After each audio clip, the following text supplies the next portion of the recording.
નમસ્કાર દર્શક મિત્રો, થર્ડ આઈ એક્સપ્રેસમાં તમારું સ્વાગત છે. જોઈએ હવે મહત્વના સમાચાર. કુલ ₹95,000ના મુદ્દામાલ સાથે એક ઇસમને પકડી પાડી ચોરીનો ગુનો શોધી કાઢતી ભાવનગર લોકલ ક્રાઇમ બ્રાન્ચ. તારીખ 19/2/2025ના રોજ ભાવનગર લોકલ ક્રાઇમ બ્રાન્ચના પોલીસ સ્ટાફના માણસો ભાવનગર ગ્રામ્ય વિસ્તારમાં મિલકત સંબંધી ગુનાઓના શકદારોની તપાસમાં ખાનગી વાહનમાં પેટ્રોલિંગમાં હતા.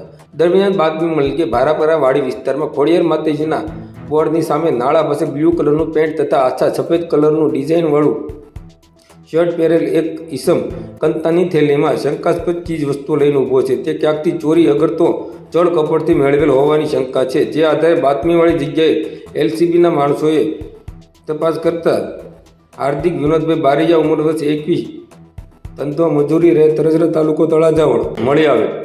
સાથે મુદ્દામાલ પણ મળી આવેલ, જેમાં સોની કંપનીનો DSLR આલ્ફા 7M3 મોડેલનો કેમેરો કિંમત ₹80,000, નિકોન કંપનીનો 3200 મોડેલનો કેમેરો કિંમત ₹10,000, રેડમી કંપનીનો રેડમી 10 મોડેલ મોબાઈલ નંગ 1 કિંમત ₹5,000 મળી કુલ ₹95,000નો મુદ્દામાલ માટે પૂછપરછ કરતા તેણે 20 દિવસ પહેલાં સથરા જવાના રસ્તે ભારાપરા બસ સ્ટેન્ડ સામે રહેણાંકી મકાનમાંથી ચોરી કરેલ હોવાનું જણાવેલ. આ અંગે તેના વિરુદ્ધ કાયદેસરની કાર્યવાહી કરી આગળની તપાસ અલંગ મરીન પોલીસ સ્ટેશનમાં સોંપી આપવામાં આવેલ છે.